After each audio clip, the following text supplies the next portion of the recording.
Tumudibandha block କଥା ଯଦି ଆମେ କହିବା ଦିନକୁ ଦିନ ଚୋରିର ମାତ୍ରା ବଢିବାରେ ଲାଗେ।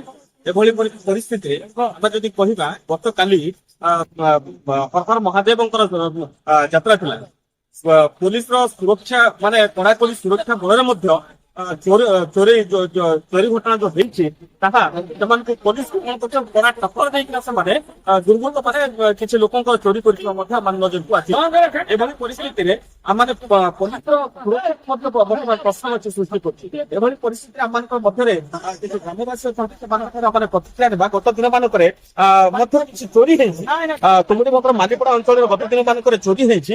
ତ ଏ ବାବଦରେ ତାଙ୍କର କଣ ହେଇଛି କଣ ନାହିଁ କ୍ଷତିପୂରଣ ସେମାନଙ୍କର ମିଳିଛି ନା ମିଳି ନାହିଁ ଏ ବାବଦରେ ଆମେ ପୁଙ୍ଖାନୁପୁଙ୍ଖ ଭାବେ ଆଲୋଚନା କରିବା। କଣ ହେଇଛି ତାର ଓଡିଆକୁ ସ୍ୱାଗତ କରୁଛି। ଗତ ଦିନ ମାନଙ୍କରେ ଆପଣଙ୍କର ଅଞ୍ଚଳ ମଧ୍ୟ ଚୋରି ହେଇଥିଲା, ଆପଣଙ୍କର ଘରେ ମଧ୍ୟ ଚୋରି ହେଇଥିଲା। ତ ପୋଲିସ ଆପଣଙ୍କୁ କି ପ୍ରକାର ଭାବେ ଆପଣଙ୍କୁ ସହାୟତା ଦେଇଛି, କିଭଳି ଭାବେ ଆପଣଙ୍କର ରିକଭରି ହେଇଛି ନା ହେଇପାରି ନାହିଁ ଏ ବାବଦରେ କଣ କହିବା ପାଇଁ ଚାହୁଁଛି? ନାଇଁ ଆମର ତ ଦିନ ଦିପରେ ଆମର ଚୋରି ହେଇଛି। ଦିନ 2ଟାରୁ 3ଟା ଭିତରେ ଚୋରି ହେଇଛି। ପୁଲିସ କୌଣସି ପ୍ରକାର ସନ୍ତୁଷ୍ଟ ଜନକ ଆମେ ପାଇପାରୁନୁ ଯଦି ପୁଲିସ ଠିକ ଭାବରେ ତଦନ୍ତ କରୁଛି। ତେବେ ଆମେ ବୁଝିପାରୁଛୁ ଆପଣଙ୍କର କଥାବାର୍ତ୍ତାରୁ ଆମେ ଜାଣିବାକୁ ପାଉଛୁ ଯେ ପୋଲିସର କୋଉଠି ନା କୋଉଠି ତାଙ୍କର ସୁରକ୍ଷା ଦୃଷ୍ଟିରୁ ସୁରକ୍ଷା ମାନେ କଡା ସୁରକ୍ଷା ବଳରେ ମଧ୍ୟ ଚୋରି କୌଣସି କୌଣସି ଜାଗାରେ ସେମାନେ ଚୋରି କରି ଆଣୁଅଛନ୍ତି ତାହା ମାନେ ଯାହା ଶୁଣିବାକୁ ପାଉଛୁ। ସେମାନେ ମାର୍କେଟରେ ବୁଲୁଛି ଏଇଟା କଣ୍ଟିନ୍ୟୁ ତୁମରି ମଧ୍ୟରେ 2-3 ମାସ ଭିତରେ କଣ୍ଟିନ୍ୟୁ ଚୋରି ଚାଲିଛି। କେବେ ବି କୋଉଠି ଠାବ ହେଇନି ଆଜି ପର୍ଯ୍ୟନ୍ତ ଚୋର କି ଲୋକ ବି ଭରସା କରୁନାହାନ୍ତି ଯେ ସୁରକ୍ଷା ଦେଇପାରିବ ପୁଲିସ ବୋଲି। ତେବେ ଆପଣ ମାନେ ଶୁଣିପାରୁଥିଲେ ପୋଲିସ ଉପରୁ କୋଉଠି ନା କୋଉଠି ଗ୍ରାମବାସୀଙ୍କର ଆସ୍ଥା ମାନେ ଉଠି ଯାଉଛି, ସେମାନଙ୍କ ଉପରେ କୌଣସି ପ୍ରକାର ଭରସା ପାଇପାରୁନାହିଁ। ଗତକାଲି ରାତ୍ରିରେ ଯେତେବେଳେ ଶିବରାତ୍ର ଚାଲିଥିଲା, ପୋଲିସର କଡା ପଇଁତରା ମଧ୍ୟ ଚାଲିଥିଲା। ଏଭଳି ପରିସ୍ଥିତିରେ ଆଉ ଏକ ତୁମୁଡ଼ିବନ୍ଧ ଛକ ଯୋଉଟା କି ରହିଛି ଅମ୍ବେଦକର ଛକ, ସେହି ସ୍ଥାନରେ ସନ୍ତୋଷ ନାମକ ଏକ ବ୍ୟକ୍ତିଙ୍କ ଘରେ ଚୋରି ହୋଇଥିବା ଘଟଣା ମଧ୍ୟ ଯାହା ସାମ୍ନାକୁ ଆସିଅଛି। ତ ସିଧାସଳଖ ଆମେ ତାଙ୍କଠାରୁ ଆଲୋଚନା ନେବା ପ୍ରତିକ୍ରିୟା ନେବା କି କଣ ରହିଛି। ସାର୍ ଜିନେନ୍ ଓଡିଆକୁ ସ୍ୱାଗତ କରୁଛୁ, କଣ କହିବେ? ଗତକାଲି କଡା ସୁରକ୍ଷା ରହିଥିଲା, ପୋଲିସ ପେଟ୍ରୋଲିଂ ମଧ୍ୟ ଥିଲା। ଏଭଳି ପରିସ୍ଥିତିରେ ଆପଣଙ୍କର ଘରେ ଚୋର ମାନେ ପଶିଥିଲେ ଏବଂ ଚୋରି କରି ନେଇଯାଇଥିଲେ, କଣ କହିବେ ଏ ବାବଦରେ? ଆମେ ଗତକାଲି 5 ଜଣ ଯୁବକ ପଶିଥିଲେ। ହାତରେ ତାଙ୍କର ଭୋଜାଲି ପିସ୍ତଲ ଧରିକି ଆମକୁ ପିସ୍ତଲ ଭୋଜା ଦେଇକି ଡରେଇଲେ, ହାତ ଗୋଡ ବାନ୍ଧି ଦେଲେ, ଆଖିରେ ପଟି ବାନ୍ଧି ଦେଲେ। ଘରେ ଯାହା ଥିଲା ସୁନା ରୂପା ଟଙ୍କା ପଇସା ସବୁ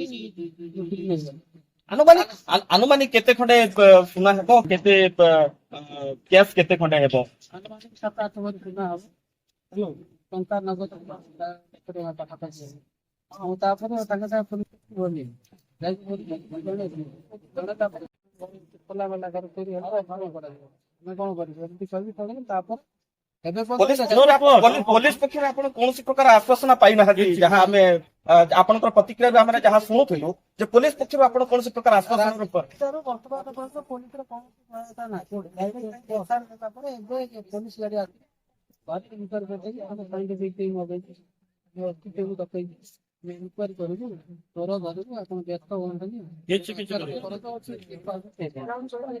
ଶୁଣିପାରୁଥିଲେ କି ଗତ ଦିନ ମାନଙ୍କର କଥା ଯଦି ଆମେ ଚିନ୍ତା କରିବା, ପୁଲିସ ସମ୍ପୂର୍ଣ୍ଣ ଭାବେ ନିଷ୍କ୍ରିୟ ବୋଲି କହିଲେ ମଧ୍ୟ ଅତ୍ୟୁକ୍ତି ହେବ ନାହିଁ।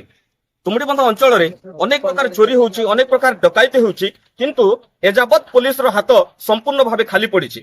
ସେ ଗତ ଦିନ ମାନଙ୍କର କଥା ହଉ କିମ୍ବା ଆଜିର କଥା ହଉ, ଆଜିର କଥା ଆପଣ ମାନେ ଶୁଣିପାରୁଥିଲେ ସିଧାସଳଖ ଯେ ପୋଲିସକୁ ଜଣାଇବା ସତ୍ତ୍ୱେ ମଧ୍ୟ ପୋଲିସ ଏଯାବତ୍ କୌଣସି ପ୍ରକାର ଆକ୍ସନ ନେଇନାହିଁ। କେବଳ କଥାରେ କହୁଛି କି ଆମେ ସାଇଣ୍ଟିଫିକ ଟିମ୍ ଡକେଇବୁ, କୌଣସି ପ୍ରକାର ଆମେ ସମ୍ପୂର୍ଣ୍ଣ ଭାବେ ସହଯୋଗ କରିବୁ ଖାଲି କହୁଛି। ଖାଲି କଥା ଛଳରେ ଖାଲି ପୋଲିସ ପ୍ରଶାସନ କହି ଦଉଛନ୍ତି, କିନ୍ତୁ କୌଣସି ପ୍ରକାର କାମ କରିକିନା ଦେଖେଇବାରେ ସମ୍ପୂର୍ଣ୍ଣ ଭାବେ ନିଷ୍କ୍ରିୟ ତୁମୁଡ଼ିବନ୍ଧ ପୋଲିସ ବୋଲିକିନା ଯାହା ମାନେ ଗ୍ରାମବାସୀଙ୍କର ପ୍ରତିକ୍ରିୟା ନେଉଥିଲେ ଏବଂ ଗତକାଲି ଯୋଉ ଚୋରି ହେଇଥିଲା ତାଙ୍କର ମଧ୍ୟ ପ୍ରତିକ୍ରିୟା ନେଉଥିଲେ। ଆହୁରି ମଧ୍ୟ ଅଛନ୍ତି ଆମ ମଧ୍ୟରେ ଗ୍ରାମବାସୀ, ତାଙ୍କଠାରୁ ପ୍ରତିକ୍ରିୟା ନେବା।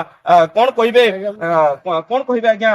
ତୁମୁଡ଼ିବନ୍ଧ ଅଞ୍ଚଳରେ ଦିନକୁ ଦିନ କ୍ରାଇମ ବଢିବାରେ ଲାଗିଛି, ଚୋରି ବଢିବାରେ ଲାଗିଛି, ଗୁଣ୍ଡା ତସ୍କର ବଢିବାରେ ଲାଗିଛି। ଏ ବାବଦରେ ପୋଲିସ ପ୍ରଶାସନ କେତେ ପ୍ରକାର ଆପଣଙ୍କୁ ସହାୟତା ଦଉଛନ୍ତି, କିଭଳି ଭାବେ ଆପଣଙ୍କୁ ପ୍ରୋଟେକ୍ଟ କରୁଛନ୍ତି, ଆପଣ କେତେ ନିର୍ଭୟ ଭାବେ ଆପଣ ତୁମୁଡ଼ିବନ୍ଧ ଅଞ୍ଚଳରେ ବାସ କରୁଛନ୍ତି? ପୋଲିସ ତରଫରୁ କିଛି ସହାୟତା ମିଳୁନାହିଁ।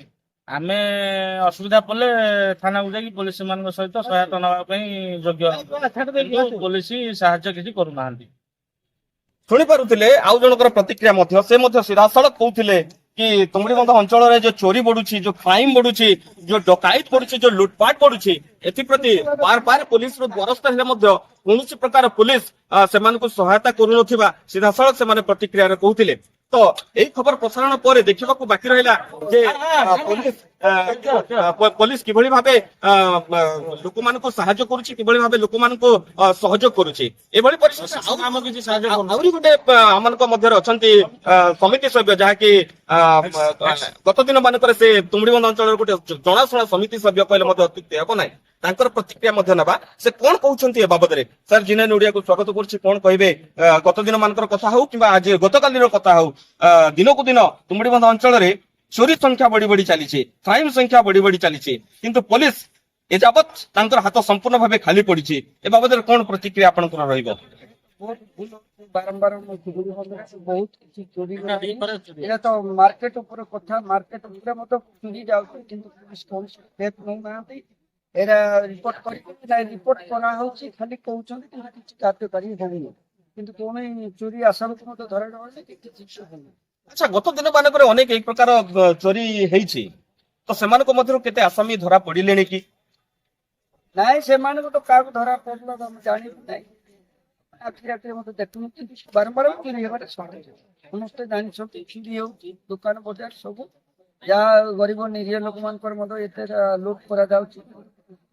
ଧରା ପଡୁନି। ଯଦି ଆମେ କହିବା କୋଉଠି ନା କୋଉଠି ତୁମୁଡିବନ୍ଧ ଅଞ୍ଚଳର ଲୋକମାନଙ୍କର ପୋଲିସ ଉପରେ ଯୋଉ ଆସ୍ଥାଟା ରହିଥିଲା, ପ୍ରଶାସନ ଉପରେ ଯୋଉ ଆସ୍ଥାଟା ରହିଅଛି, ସେ ଆସ୍ଥା କୋଉଠି ନା କୋଉଠି ଉଠି ଯାଉଛି। ଏହା କଣ ବାସ୍ତବ କି? ତ ଓଡିଶା ସରକାର ଯେତେବେଳେ ବସେଇଛନ୍ତି ପୋଲିସକୁ, ପୋଲିସ ଦାୟିତ୍ୱରେ ରହିବା କଥା। ପୋଲିସକୁ କହିଲେ ପୋଲିସ ତଦନ୍ତ କରୁଛନ୍ତି, କୌଣସି ଆସାମୀ ଧରା ପଡୁନାହାନ୍ତି। ଶୁଣିପାରୁଥିଲେ ସିଧାସଳଖ ତାଙ୍କର ପ୍ରତିକ୍ରିୟା। ତଦନ୍ତ ବାଟରେ ଆଉ ଯଦି କହିବା ତଦନ୍ତ କୋଉଠି ନା କୋଉଠି ନିଜର ଦିଗ ପରିବର୍ତ୍ତନ କରିଦଉଛି ବୋଲି କହିଲେ ମଧ୍ୟ ଅତ୍ୟୁକ୍ତି ନାହିଁ। ଏଭଳି ପରିସ୍ଥିତିରେ ଯଦି ମାଲିପଡା କଥା ହଉ କିମ୍ବା ବୁଡାପଡା କଥା ହଉ କିମ୍ବା ଲାଇନ ପଡା କଥା ହଉ କିମ୍ବା ତୁମୁଡିବନ୍ଧ ଅଞ୍ଚଳର ଛକ କଥା ହଉ, ଏଭଳି ବିଭିନ୍ନ ଅଞ୍ଚଳରେ ବିଭିନ୍ନ ସମୟରେ ବିନ୍ଦାହାଡେ ମଧ୍ୟ ଚୋରି ହେଇଥିବା ମଧ୍ୟ ଆମମାନଙ୍କର ନଜର ରହିଅଛି, କିନ୍ତୁ ପୋଲିସର ହାତ ଏଯାବତ୍ ଖାଲି ପଡି ରହିଅଛି। ଖବର ପ୍ରସାରଣ ପରେ ଦେଖିବାକୁ ବାକି ରହିଲା ଯେ ପୋଲିସ କେତେ ତତ୍ପରତାର ସହିତ ନିଜର କାର୍ଯ୍ୟ ତୁଲାଉଛି ଏବଂ ଚୋରି କରିଥିବା ଆସାମୀ ମାନଙ୍କୁ କେତେ ସମୟ ଭିତରେ ଧରିବାକୁ ସଫଳ ହଉଛି, ଏହା ପୋଲିସ ନିମନ୍ତେ ଏକ ବଡ ଚ୍ୟାଲେଞ୍ଜ। ତ ଖବର ପ୍ରସାରଣ ପରେ ଦେଖିବାକୁ ବାକି ରହିଲା ପୋଲିସ କେତେ ପରିମାଣରେ କେତେ ତତ୍ପରତାର ସହ ନିଜର କାର୍ଯ୍ୟ ଦକ୍ଷତା ସେ ଦେଖାଇ ପାରୁଛି।